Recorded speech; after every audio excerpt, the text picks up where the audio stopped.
bien, c'est que le thème, c'est le cloud souverain.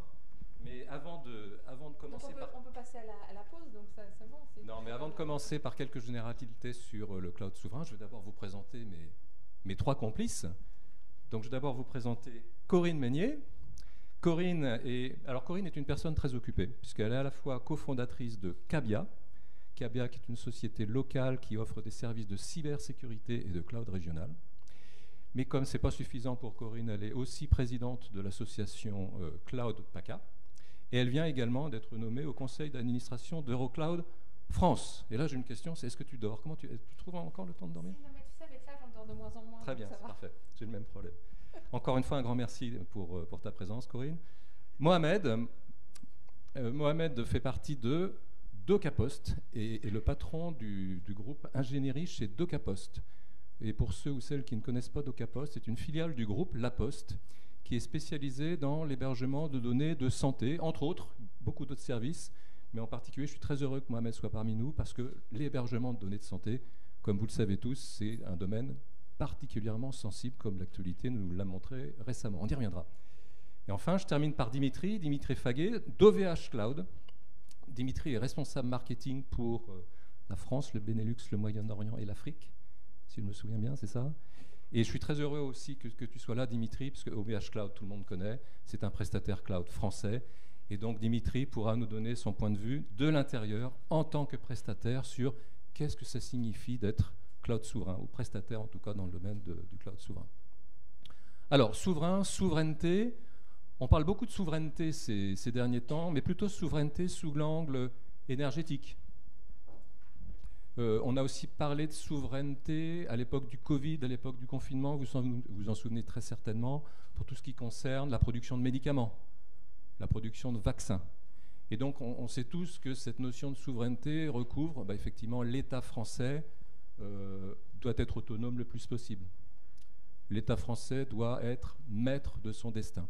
Donc la notion de souveraineté numérique, la souveraineté du cloud, effectivement, est très proche de ça, mais d'une façon qui est extrêmement sensible, parce qu'on le sait tous, les entreprises, les collectivités migrent vers le cloud, les clouds, comme le disait Kevin, et confient donc à des prestataires externes des données qui peuvent être des données très confidentielles. Et ce qu'on sait aussi, c'est que les principaux acteurs dans le domaine du cloud, ils sont américains. Et ils sont soumis aux lois américaines. Donc on peut légitimement se poser un certain nombre de questions sur la confidentialité des données, la traçabilité. Et je crois que c'est un sujet qui est encore plus sensible aujourd'hui à cause du Covid, ou grâce au Covid, je ne sais pas. On a tous maintenant fait du Zoom, on en fait toujours, un peu trop d'ailleurs, du Teams, du Google Meet, et on peut légitimement se poser la question, toutes ces données confidentielles qu'on échange à travers une visio, qu'est-ce qu'elles deviennent? À quoi peuvent-elles servir? Donc voilà, des questions très très générales, et je voudrais commencer l'échange en posant cette question à Corinne. D'après toi, donc, encore une fois, Cloud PACA, Eurocloud France, donc je pense que tu es très très bien positionné pour nous donner ton point de vue là-dessus. À quelle question finalement est censée répondre cette notion de souveraineté numérique, plus précisément? Ça fonctionne ce truc. Ça y est, je lui avais dit que j'allais bafouiller, que j'allais pas retenir le truc. Ça va bien se passer. Et profite, hein, on est entre nous, personne ne regarde, Corinne. Non, mais elle sait que je viens jamais, donc c'est très très rare que je fasse ce genre d'exercice. Moi, tout à l'heure, j'ai entendu plein de choses, et notamment, voilà, par exemple, par rapport aux données, on parle beaucoup, on est justement sur des Zooms, sur des Google Meet, sur plein de petites choses de ce genre, et on ne s'aperçoit pas qu'on diffuse un maximum d'informations vitales. Même moi, là, tout à l'heure, j'étais sur mon téléphone et j'ai fait mon code d'accès, parce que j'aime pas le coût de l'empreinte, enfin bref, et quelqu'un qui était derrière moi aurait pu voir mon code d'accès. J'étais dans un TGV, j'ai pu appeler le PDG d'une entreprise en lui disant, voilà, dans le TGV, tes gars, ils disent ça, ça, ça, je connais l'infrastructure que tu vas mettre en place. Une infrastructure cloud. Ce qui est alors pour moi, c'était juste du petit lait. Et puis l'autre fois, quand on a préparé notre réunion, on a parlé justement de cet outil que tout le monde utilise, moi y compris, parce que pour une commission d'Eurocloud, on a pris ça parce qu'on a Google parmi nos membres. Et en fait, Google Meet, maintenant, retranscrit par écrit votre communication, ce que vous êtes en train de dire. Ce qui veut dire que il n'y a plus que l'oral qui... On sait qu'on peut vite détecter des mots à l'oral, mais maintenant, c'est acté de façon écrite ce que vous dites. C'est-à-dire que si vous avez décidé de dire que maintenant Amadeus va faire telle stratégie commerciale ou telle stratégie, Google a vos informations. Et on a pourtant des outils que l'ANSSI a dernièrement remis en avant, que ce soit pour garder vos mots de passe, que ce soit justement pour faire de la visio. Et en fait, on a mis beaucoup de nos données publiques au moment du cloud en tant qu'entreprise. Enfin bon, nous, on met ça sur nos serveurs, mais on a tout dispatché. On a donné des clés sans peut-être s'en apercevoir et sans être prévenu et sans faire attention. Et c'est permanent. C'est permanent, on donne quelque chose, on donne notre savoir, on donne, comme je disais, on a donné nos données médicales, je crois bien me souvenir, l'histoire de la Commission européenne. On a valorisé un cloud, alors je vais dire de couleur bleue, chez certains fournisseurs d'hébergement. Et en fin de compte, ces fournisseurs d'hébergement qui ont ce petit logo que vous avez tous sur beaucoup de nos ordinateurs, eh ben, le jour où cette grosse entreprise américaine décide qu'ils n'ont plus besoin des prestataires de services, qui s'appellent provider, eh ben vos données, elles sont déjà dans le Cloud Act, elles sont déjà parties aux US, et donc voilà. Et en fait, on donne, et tout à l'heure on parlait de ça avec Dimitri, même la souveraineté énergétique, on la donne, et alors qu'on devrait, enfin il en parlera beaucoup mieux que moi, on devrait commencer à être un peu plus, alors je ne sais pas s'il faut dire protectionniste, mais plus attentif à certaines choses. Pourquoi pas? D'ailleurs, je serais curieux d'entendre la réaction de Dimitri, puisque c'est un acteur bleu. Il a même la chemise qui va avec. Oui, alors pas tout à fait le même bleu. Non, moi, je voulais juste rebondir sur ce que tu disais, parce qu'effectivement, je pense que bon, on va parler un peu aussi d'extraterritorialité, pardon, et de problématiques, même de, je ne sais pas si on va parler de géopolitique, mais c'est ça dont il s'agit. Mais même avant de parler de ça, pour rebondir sur ce que tu viens de dire, il faut savoir que tous ces outils dont tu parlais d'outils de visioconférence et tous ces outils que tout le monde utilise, que ça soit en B2B ou en B2C, voilà, tous ces outils-là, on a tendance à pas trop lire les conditions contractuelles. Et en fait, on s'aperçoit, et c'est aussi le cas dans un certain nombre de services cloud, alors je ne nommerai pas là forcément, qui s'autorisent eux-mêmes à utiliser les données de leurs clients, alors souvent en les anonymisant, mais pour leurs propres services.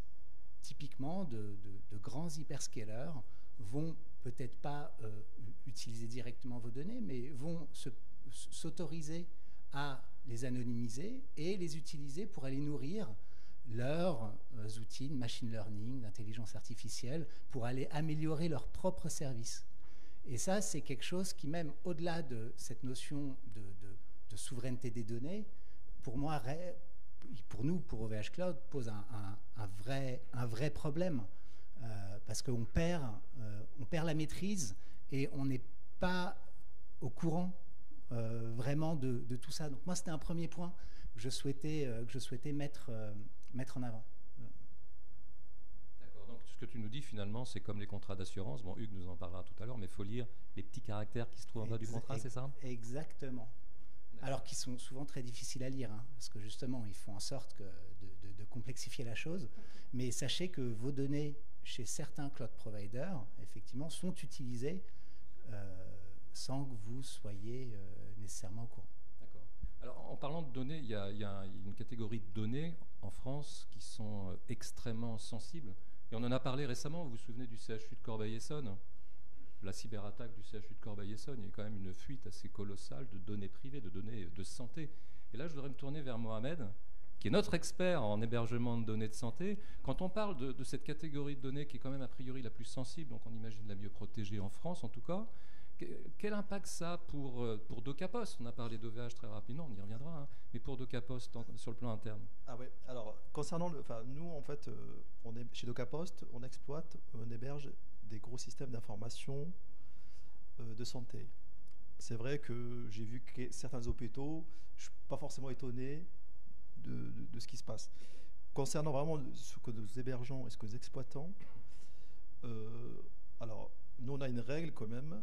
Alors c'est peut-être pas la totalité des SI que nous hébergeons, mais la très très grande majorité des SI, on fait du chiffrement. Ça veut dire que sur toute la donnée de santé qui est hébergée chez nous, elle est chiffrée. On a un gros système. Alors, jusqu'à l'année dernière, on était premier hébergeur de données de santé en France. Je ne sais pas si c'est toujours le cas. Mais sur ces systèmes-là, les données de santé sont chiffrées. Et du coup, même dans le cas extrême, où on se fait attaquer, on récupère la donnée, même si on a un DBA qui, pour différentes raisons, en fait, les données sont quand même chiffrées avec des boîtiers cryptographiques, je ne sais pas, c'est de type HSM. Donc ça veut dire qu'en fait, il y a vraiment, on pourra pas, sauf si la personne arrive quand même à avoir la clé de chiffrement, arrive quand même à faire quelque chose avec ce qu'il a récupéré. Et en plus, alors ce qu'on fait aussi souvent, c'est qu'on essaie quand même de séparer les données administratives de type nom, prénom, etc., de naissance, des données de santé, que même si vous récupérez les données de santé, bah, on peut pas les corréler. On a ce qu'on appelle l'indirection. Même si on récupère des données de santé, on ne saurait pas quand même à qui elles appartiennent ces données de santé. Ça, vraiment, c'est un principe. Alors, on était les premiers, je crois, à être bien certifié HDS 2012-2013. Et là-dessus, franchement, c'est quelque chose qu'on fait depuis le départ. C'est vrai qu'au début, c'était très compliqué pour mes développeurs, hein, parce que c'est quelque chose, mais c'est quelque chose qu'on a systématiquement mis en place pour les systèmes d'information santé. Voilà. Mais juste pour rebondir, de toute façon, ces données, à un moment ou à un autre, sont déchiffrées. Bien sûr. Même dans le système d'information. Et comment est-ce que tu gères ça? Non, mais il n'y a pas de souci, on est là pour discuter. En fait, après, il y a quand même, nous, on fait sur chaque, alors, on va dire, entre chaque brique, on fait du TLS, donc forcément, que ce soit entre la base et le serveur d'application, on a sur les applications, on a systématiquement du TLS. Après, il y a le sujet qui se pose lors du traitement de la donnée, pendant un certain laps de temps. On a certains mécanismes, mais c'est vrai qu'à un moment donné, au repos, la donnée est chiffrée, mais à un certain moment, en mémoire, on peut aussi, où il y a ça souvent c'est les bits. Ouais. En tout cas, ce chiffrement chez nous, c'est quelque chose. Et puis nous, en fait, quand on a une donnée de santé, généralement, je le dis, je l'assume. Hein, nous, on n'est pas comme les autres. Nous, on prend la donnée de santé, on la stocke le temps qu'il faut. Et si on nous dit de la supprimer, on la supprime quand il faut. Et puis on n'en fait pas plus que ce que. Enfin, exactement. Mais ça, on le fait. Je veux dire, voilà, ça. C'est des choses qu'on fait. Et quand tu parles de chiffrement, c'est une contrainte de la norme HDS? Alors, c'est quelque chose que vous faites? C'est peut-être sur le contrôle de Kevin. C'est une recommandation, je pense, forte, c'est ça? C'est une recommandation, le chiffrement. Une recommandation forte de l'ANSSI. C'est ça, sur le. Vous savez plus que moi sur ce sujet. Alors, en l'occurrence, c'est pas l'ANSSI, c'est l'ANS. C'est l'ANS. Oui, c'est vrai. Alors, je sais plus. En fait, il y a une recommandation forte de faire du chiffrement de données sur les données de santé, mais c'est pas une obligation, je pense. Hein, voilà. Mais nous, systématiquement, c'est le gros système de formation de santé, on le fait. D'accord. Voilà. Il y a une question aussi qu'on avait abordée quand on s'était vu pour préparer cette table ronde, c'est comment se passe l'accompagnement d'une entreprise qui a donc une infrastructure interne, qui veut migrer à ce moment-là vers le cloud privé de DocaPost. Comment ça se passe? Alors nous, souvent, quand même, souvent c'est quand même des ministères ou de grosses administrations. Ce sont souvent des on va dire des réponses à appels d'offres sur lesquelles en fait on explique ce que nous allons faire, donc on explique à l'avance toutes les modalités de stockage, de suppression, etc. Enfin, nous, le droit à l'oubli, on le fait depuis, sur les données de cet cas, on le fait depuis 2012. Hein. C'est pas des choses qu'on découvre en fait. D'accord. Voilà. Alors on parlait tout à l'heure un peu on parlait de réglementation, on a parlé de Secnum Cloud, qui est plus un référentiel qu'une réglementation. J'essaie d'être précis dans mon vocabulaire. On n'a pas encore parlé de RGPD, on a parlé de de législation européenne très complexe, etc. Je crois qu'on est, enfin, en ce qui me concerne, je suis un peu perdu. Dimitri, c'est une question pour Dimitri. Est-ce que tu pourrais nous clarifier un petit peu comment tout ça se positionne? Quand on est RGPD, est-ce que ça veut dire qu'on devient finalement automatiquement souverain? Non, alors le RGPD, la réglementation RGPD européenne, encadre l'utilisation des données à caractère personnel. Donc c'est un certain type de données, donc elle est entrée en vigueur. Et pour ce qui est du cloud en particulier, il faut savoir que dans la RGPD, les transferts de données donc à caractère personnel en dehors du territoire européen, mais plus particulièrement en dehors vers des pays dont les réglementations en matière de gestion des données personnelles n'est pas compatible avec le droit européen. C'est le cas pour certains pays. Typiquement, le Canada a une réglementation qui est jugée équivalente, ou ce qu'on dit en adéquation avec les réglementations RGPD, et donc les transferts de données, par exemple, vers le Canada, sont autorisés, ou vers d'autres pays, un certain nombre, le Japon, un certain nombre d'autres pays européens. Mais ce n'est pas le cas, typiquement, des États-Unis ou de la Chine, donc qui sont les deux grands pays en termes de fourniture de services cloud, hyperscaler. Et donc, effectivement, ça pose un certain nombre de problèmes aujourd'hui. Bon, c'est vrai qu'on a beaucoup parlé du Cloud Act, des différentes lois à portée extraterritoriale américaine. Bon, on parle des Américains parce qu'aujourd'hui, il ne faut pas se leurrer, hein, on en a parlé un peu tout à l'heure, ils représentent peut-être 75% du marché, donc c'est absolument énorme en France.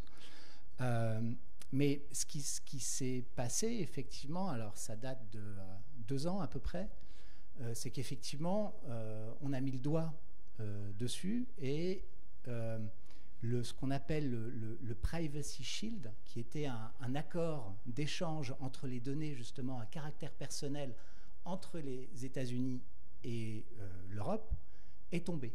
Donc, je crois que c'était la Cour de justice de l'Union européenne a décidé que cet accord n'était plus valable. Et donc, depuis, on est dans un sorte de flou juridique pour en particulier tous les acteurs américains, donc je parle des 75% du marché du cloud, c'est absolument énorme, qui sont des acteurs américains donc, qui dépendent de lois, forcément des lois américaines, qui ont elles-mêmes une portée extraterritoriale, et certaines agences étatiques ou certains tribunaux, on en parlait tout à l'heure, ont la possibilité effectivement de demander à ces acteurs de transférer les données vers le sol américain. Et donc, de facto, on n'est plus conforme au RGPD. Donc aujourd'hui, on a un vrai problème au niveau de la conformité d'un certain nombre de services. Ça a été dans la presse, même encore récemment, Google Analytics, qui est utilisé par, je ne sais pas leur part de marché, mais plus de 90%. Pareil, ne sont pas conformes RGPD. Encore récemment, c'était je pense il y a 1 mois à peine, le ministère de l'Éducation nationale a dit très clairement qu'il ne fallait plus utiliser Office 365. Donc, c'est pas possible. Mais voilà, donc on est vraiment dans des situations très la réglementation. Aujourd'hui, voilà, on est dans une période de flou juridique et ça pose un réel problème. Et ce que je voulais dire aussi, c'est qu'effectivement, il y a les données à caractère personnel, mais pas que. Toutes les données stratégiques, les données de l'État. Et là, en l'occurrence, les données la propriété intellectuelle, toutes les données donc très stratégiques de toutes nos entreprises qui ont une vraie valeur économique et de nos ministères. Là, on a le même type de problème. Alors effectivement, l'État, c'était en 2000. Oui.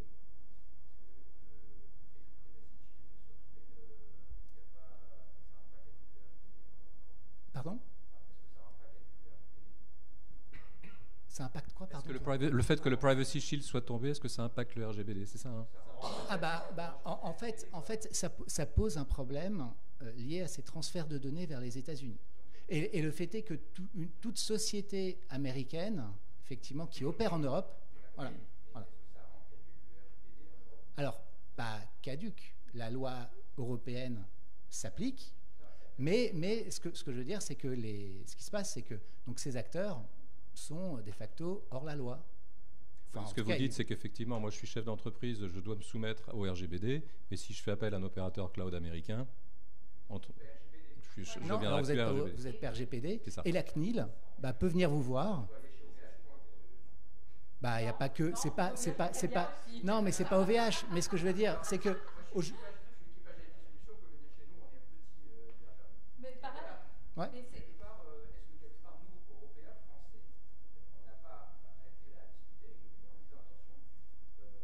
Alors, faut... Ouais.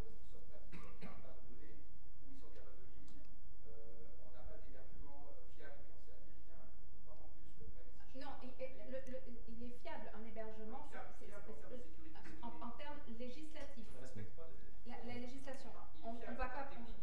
Je veux dire, des OVH, et OVH est implanté, alors je vais faire un peu de la pub pour toi, on a vu, est implanté aussi sur le sol américain. C'est pas la technologie qui est en cause. Non, mais c'est pas le point. C'est pas le point. C'est législatif. Oui, tout à fait.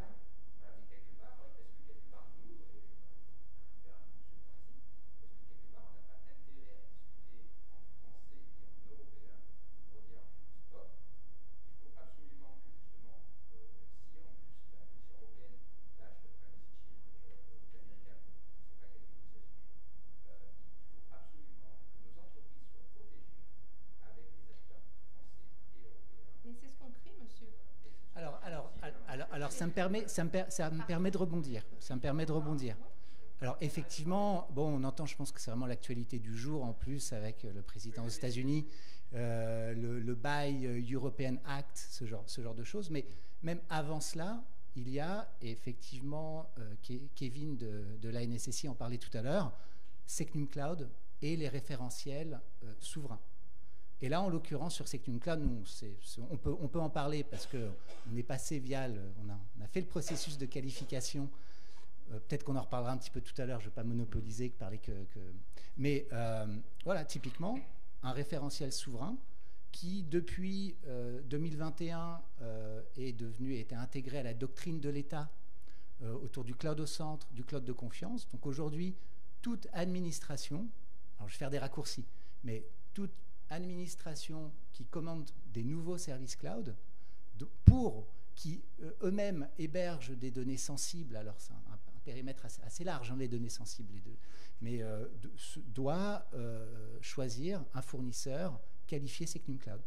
Et là, en l'occurrence, on en a parlé tout à l'heure, le Secnum Cloud intègre ces notions d'immunité vis-à-vis du droit américain en particulier, enfin du droit extraterritorial. Et donc, c'est une partie de la solution. Et effectivement, bon, après, je vais laisser parler, mais on parlait tout à l'heure du Secnum Cloud européen qui est piloté, en l'occurrence, par l'ENISA, l'agence européenne. Et ben, ce référentiel qui est encore en train d'être construit, qui n'a pas été validé, intégrerait aussi ce type d'exigence. Et ça, ce que tu es en train de dire finalement, Dimitri, c'est que pour répondre à la question de monsieur, qui est une réponse quand même, une question qui est extrêmement sensible, hein, et c'est un sujet chaud d'actualité, donc je pense que tout est politique, et je pense que ça fait partie du débat entre Macron et Biden aussi, j'imagine, c'est que Secnum Cloud, ce que tu évoquais, Kevin, le fait que ce soit maintenant en train d'être discuté au plan européen, et en fait l'après Privacy Shield, c'est ce qui va nous permettre de trouver une solution suite à l'abandon du Privacy Shield.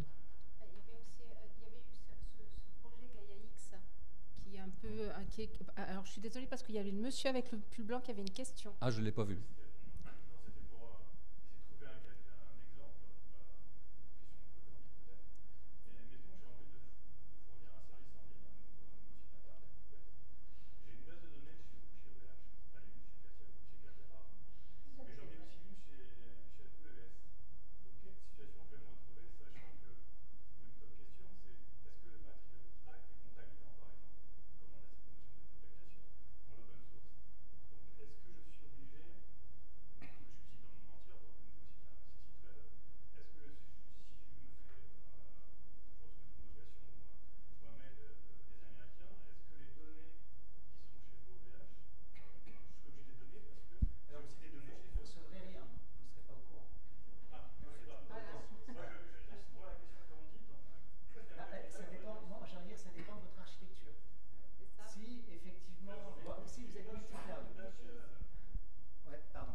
si vous êtes multi-cloud, vous avez certains services chez OVH, certains services chez Amazon, bah effectivement, les services chez Amazon seront soumis à ces lois, FISA, Cloud Act, Patriot Act et autres.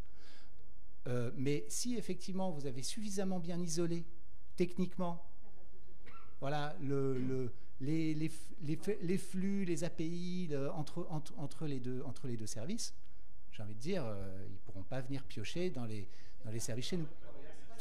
Voilà. Et une réponse technique, en fait. Il y a deux questions au fond aussi. C'est en train d'arriver. Allez-y.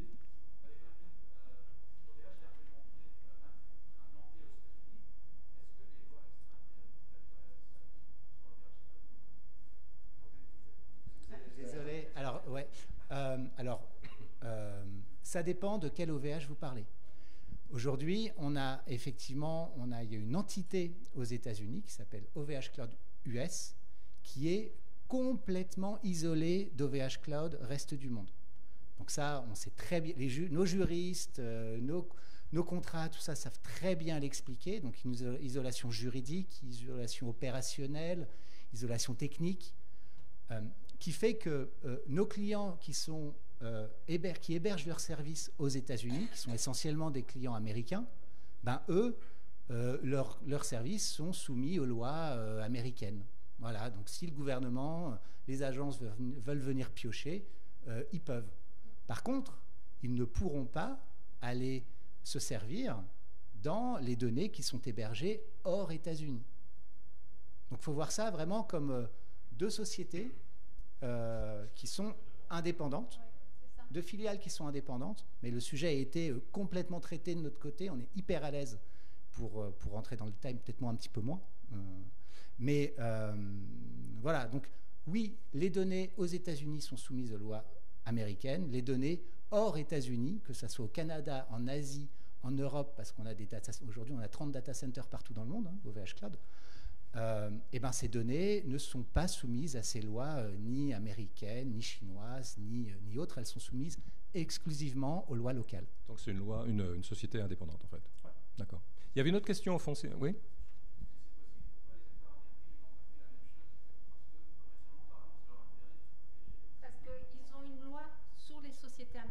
En fait, les sociétés américaines ont une loi où ils ne peuvent pas... on a, chez Eurocloud, on a Google, on a AWS, on a tout ça, mais ils sont régis par les lois américaines. Même s'ils sont sur n'importe quel sol. Pour répondre à la question de... Si vous mettez votre base de données sur un cloud français, souverain ou de confiance, le cloud de confiance, je pense que vous ne risquez rien. Voilà, il faut juste protéger votre base, forcément. Mais voilà, du coup, vous n'êtes pas soumis à... On risque toujours de se faire attaquer. Oui, excusez, protégez bien votre base de données, bien sûr. Mais suivez les recommandations. Bien sûr, de l'ANSSI ou de... Voilà. Attendez, c'est moi qui fais... Donc je vous encourage à mettre votre base de données. Non, il y a madame. Non, voilà. Monsieur l'était avant. On m'a toujours dit que c'était les dames d'abord. Monsieur. Allez-y.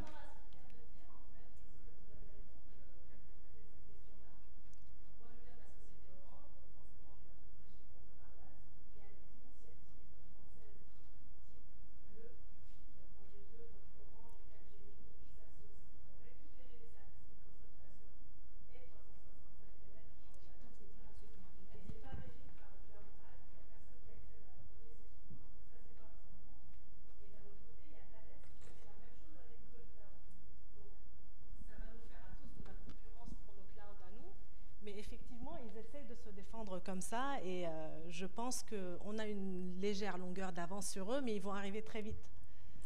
Donc ça peut rassurer, comme ça peut... Alors, juste Docapost a un consortium avec Outscale et Bouygues, donc c'est récent. Et là, on est vraiment sur des acteurs qui, on sera vraiment sur un grand cloud souverain et de confiance, donc qui est en train d'être construit entre Docapost, Outscale, Bouygues et la Banque des Territoires. Voilà. Oui, on a des initiatives, mais... Non, mais je me permets juste de réagir. Effectivement, on a d'un côté, l'alliance Docapost avec Outscale qui est qualifiée Secnum Cloud, en l'occurrence Outscale. D'autre côté, d'autres acteurs comme OVH Cloud, mais comme d'autres qui sont eux-mêmes déjà qualifiés Secnum Cloud. Donc il faut savoir que nous, ça nous a pris 3 ans. Hein. Ça a été un processus, et alors qu'on partait d'une infrastructure qui était déjà ISO 27001 depuis 10 ans, HDS, PCI DSS, qui avait toutes les certifications, C5 en Allemagne, en Italie, en Espagne, on avait tout. Ça nous a quand même pris 3 ans. Donc, peut-être qu'effectivement, les consortiums vont y arriver, mais là, on parle de projet, on parle de marketing. En l'occurrence, je fais du marketing moi aussi, mais je sais, c'est du marketing. Nous aujourd'hui, on a des services à proposer à nos clients depuis 1 an. On a des dizaines de clients aujourd'hui, bientôt des centaines, qui sont eux-mêmes, qui utilisent des infrastructures qualifiées Secnum Cloud. Donc, voilà, effectivement, on comprend qu'il y a un marché autour du cloud de confiance. Maintenant, voilà, il y a des solutions qui existent et puis des solutions qui pourraient arriver. Alors, il y avait une question là, puis Oui. après, moi, j'aurais une question aussi. Moi, je vais parler plutôt du côté caché de l'iceberg. C'est en fait, on parle des solutions, des outils, mais on ne parle pas de tout ce qui héberge ça, tout ce qui est hyperviseur, tout ce qui est système d'exploitation. Donc, c'est bien d'arrêter les outils Office 365, mais on est quand même sur les environnements de travail qui sont full Microsoft, full américain. Quelles sont les protections qu'il y a aussi par rapport à ça, même sur OVH Cloud, par rapport aux data centers, ce qui est en place au niveau des data centers, quoi. Parce qu'on protège la donnée, mais les équipements qui hébergent la donnée, malgré tout, restent américains pour la plupart. Donc, Ils sont aussi. En fait, on est beaucoup à utiliser des choses comme Vim. Vim, Oui. je pense que ça vous voyez. Donc, mais après, vous avez. Enfin, nous, ce qu'on a fait chez Cabia, on a fait. C'était un soir. 3 heures du matin, et les garçons m'arrivent en me disant ça y est, on a fait un truc génial et on l'appelait Maurice. Ok. Et comment je vends ça? Parce que Maurice, c'était carrément, ils étaient partis dans un délire avec le béret et tout. Et en fait, on avait fait, on a toujours, et maintenant il est vieillissant, on va changer d'outils parce que la jeune génération n'aime pas découvrir de nouveaux outils et s'impliquer dedans. On le voit avec les devs qu'on a et les admins. Si vous n'êtes pas dans le truc que vous avez appris à l'école, c'est la fin du monde. Hein. Et en fait, Maurice, c'est vraiment un moniteur où nous, on a cette indépendance encore. Mais on va utiliser des outils qui sont maintenant mis en place dans les écoles. Par exemple, on a un admin, pour le faire décrocher de Microsoft, c'est à la picouse quoi, qui vont dans les écoles. Hein. Mais c'est sous perf, hein, carrément. Et ben c'est très difficile. Donc il faut qu'on arrive, nous en tant que petit hébergeur, on a besoin d'un peu plus de sécurité peut-être que des gros. À arriver à mettre ça de plus en plus en place. Alors donc on est en train de travailler à améliorer. Mais Maurice, il a je ne sais pas combien d'années, mais il a été fait au début par les premiers de chez Jaguar Network, donc à l'époque. Et puis enfin on a vraiment bien déliré sur ça. Mais c'est vrai, c'est une problématique. Et la base surtout. Enfin vraiment, les outils sont beaucoup souvent ça. Et pas que les États-Unis, il y a souvent Israël aussi. Alors, je le dis, pitié, vous voyez la texture de mes cheveux, donc vous vous doutez bien qu'il n'y a pas une once de quoi que ce soit. Mais Israël est aussi un gros danger pour les sociétés européennes et françaises. Tu veux dire, il n'y a pas que les Américains, quoi. Non, il n'y a pas que les Américains. Tu parles d'outils, justement, Maurice ou Gustave ou Rodolphe. J'aime bien Maurice, moi. Et j'aimerais poser la question à Dimitri, parce que finalement, on parle de souveraineté des données. Mais c'est bien gentil, mais si moi, je suis OK, mon entreprise est très à cheval là-dessus, les données sont chez OVH Cloud, à Roubaix, en France, etc., et je continue à utiliser Google Meet, il y a un petit problème quand même. Donc comment on se donne des outils aussi souverains? Comment ça se passe? Non, mais je pense que déjà, il faut savoir qu'en Europe, il y a des alternatives. Enfin, je ne dis pas qu'il y a forcément... Il n'y a pas la solution miracle qui va remplacer demain Microsoft, les outils Office de Microsoft. Mais effectivement, on a un certain nombre d'outils, de solutions qui existent. Un certain nombre sont listés par l'ANSSI, par différents catalogues de solutions. En l'occurrence, chez nous, VH Cloud, on essaye, et pour répondre un peu à votre question aussi, alors oui, on utilise aussi des outils américains, forcément. C'est juste, on n'a pas le choix, mais en mode déconnecté, complètement déconnecté. Ça veut dire que personne, en dehors de nous, en dehors du staff de VH Cloud, et encore, il y a certains niveaux, on a une gestion périmétrique très, très avancée, mais personne aux États-Unis ou ailleurs ne peut accéder à ces outils. C'est ce qu'on disait tout à l'heure avec l'ANSSI. Il y a des points de passage vers le cloud, mais des choses qu'on ne peut pas contrôler ou qu'on faut qu'on nous montre que c'est contrôlé auprès des... C'est à nous de vous expliquer effectivement la manière dont on gère ces points.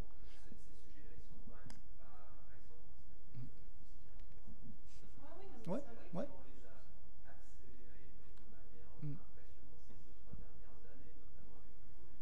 Oui.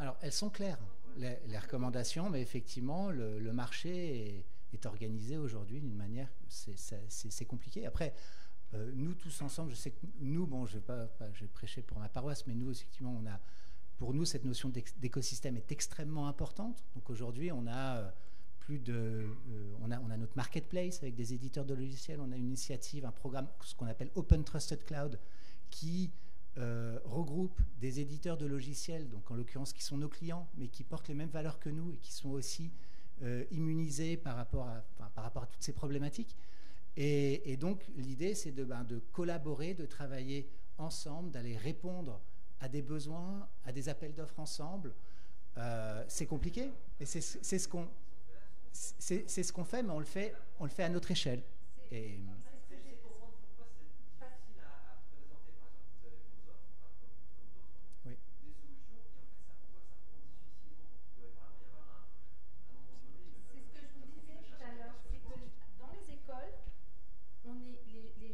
les jeunes qui arrivent et qui vont faire votre admin système, toute votre infrastructure, sont picousés à Microsoft. Enfin, la plupart, vous pouvez pas. Enfin, il y a la plupart des écoles. Et si je vous parle de 4D pour gérer votre base de données, je suis sûre qu'il n'y a personne ici qui a entendu parler de 4D. Et pourtant, 4D, c'est un logiciel français. Donc, et je peux vous affirmer que quand je prends des alternants, 4D, ils ne savent même pas ce que c'est. Pourquoi? Parce qu'il n'y a pas la force commerciale derrière, il n'y a pas la force marketing derrière, et donc automatiquement, ça passe pas. Et puis que après, c'est ah mais regarde, avec Instagram, Facebook, ça a commencé comme ça. On peut se parler entre, c'est facile, c'est utile. L'ergonomie aussi est beaucoup plus simple à utiliser. On ne s'est pas posé sur l'ergonomie. Et on a, un bout d'un moment, on a des gens très bien ici dans Télécom Valley, Edmond voit très bien de qui je veux parler. On a Teresa qui fait de l'ergonomie, mais de Teresa, j'ai jamais entendu dire que un équivalent de Microsoft est venu pour lui dire que par exemple, on a eu Quant en moteur de recherche. Qui utilise Quant? Qui? Voilà. Là, on est sur un aspect. Ce que je vous propose, c'est, je ne voudrais pas être trop castrateur, mais on a aussi un timing à tenir. Et Muriel, vous voyez pas les yeux de Muriel, mais elle est en train de m'incendier. Je vais vous dire un petit peu, les admin systems, c'est un peu pas trop quand même Microsoft. La majorité des admin systems, oui, ils sont plutôt open source. Je pense qu'il y en a quelques-uns en salle. Ils sont quand même pas très. C'est pas trop leur truc Microsoft. Ils n'aiment pas trop. La plupart, ils arrivent et nous, on est sous Mac. Je te jure, ils tremblent quand ils voient leur. Mais là, je pense tout ce que vous dites est absolument juste. On est face à des réalités de marché, à une puissance de feu de ces entreprises-là, qui est sans commune mesure avec ce que l'on a. Mais effectivement, c'est quelque chose sur lequel on doit être. C'est pour ça que je voulais mettre sur la table le fait. Il y a des outils qui existent quand même dans un chien. Est-ce qu'on peut citer un certain nombre d'outils qui nous permettent d'être souverains? Parce que ça commence peut-être par nous, non? Est-ce que nous, déjà, on peut commencer à utiliser de nouveaux outils? Je pose la question aussi à Mohamed. Google Analytics, Matomo, par exemple. Voilà. Ça laisse un exemple. Voilà. C'est vrai que Google Analytics, nous, on a beaucoup. Alors, à la demande des clients, d'ailleurs. Au début, on voulait absolument pas le mettre. On l'a mis, puis finalement, on a eu une demande de l'enlever. C'est extraordinaire. Mais au début, il y a quelques années, on leur disait qu'en fait, il y avait un risque sur Google Analytics. Et du coup, maintenant, ils nous demandent, il faut absolument l'enlever. Mais oui, à l'époque, voilà, c'est exactement ça. Après, c'est vrai que sur les outils bureautiques, c'est beaucoup plus, moi j'appelle ça, c'est beaucoup plus compliqué parce que Parce que, enfin, je sais pas, est-ce que vous. Ouais, je te laisse. Tu sais quoi, j'ai oublié le nom du truc. Et sérieux. Et voilà, ça c'est l'âge, tu vois, c'est pas simplement insomnie. Ça y est, j'ai oublié le nom de ce qu'on utilise.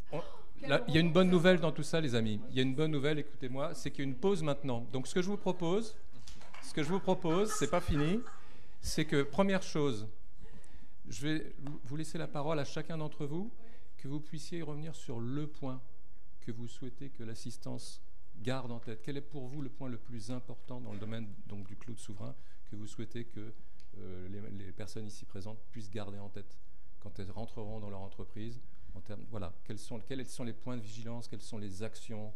Je vais un petit peu rejoindre ce que disait Kevin. C'est en fait, alors, j'avais beaucoup de mal parce que la lumière était trop forte pour ma petite personne, mais il y avait toute une checklist de choses à faire.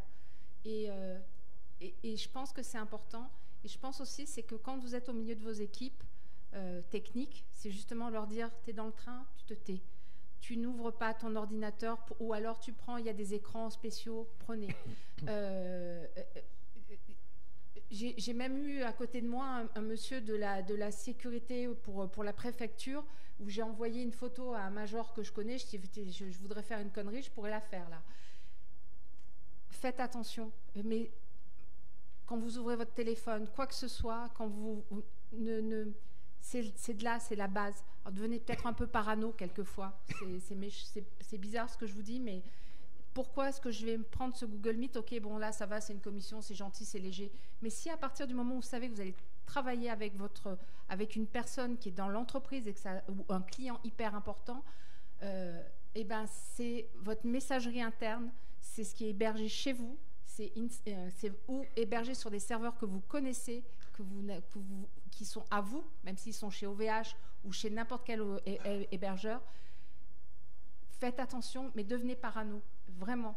Vos mots de passe, quand il y a quelqu'un qui s'en va, vous prenez, vous virez tous les accès, parce que je ne sais plus, qui est-ce qui a dit, c'était par rapport au directeur qu'on gardait les informations, on lui laissait l'accès. À partir du moment où une personne est sortie, vous verrouillez. Enfin, devenez parano, devenez un peu méfiant. C'est la saine paranoïa, voilà. C'est ça.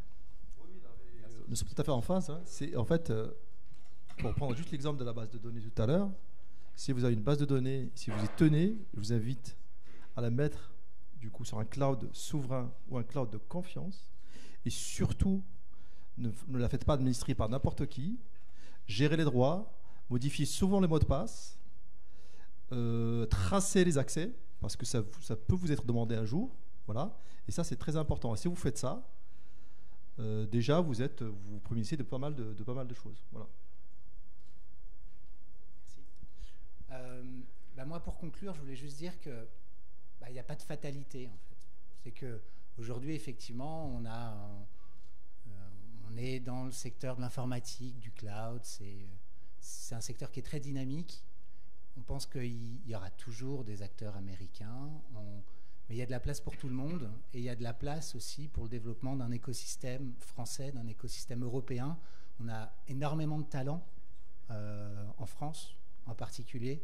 On a des acteurs qui sont hyper dynamiques, DocaPost, nous, mais plein d'autres. Scaleway, Outscale dont on parlait, et j'en passe. Et voilà, donc on a des solutions. On a aussi effectivement le gouvernement, les agences qui nous accompagnent. Je reviendrai juste sur Secnum Cloud.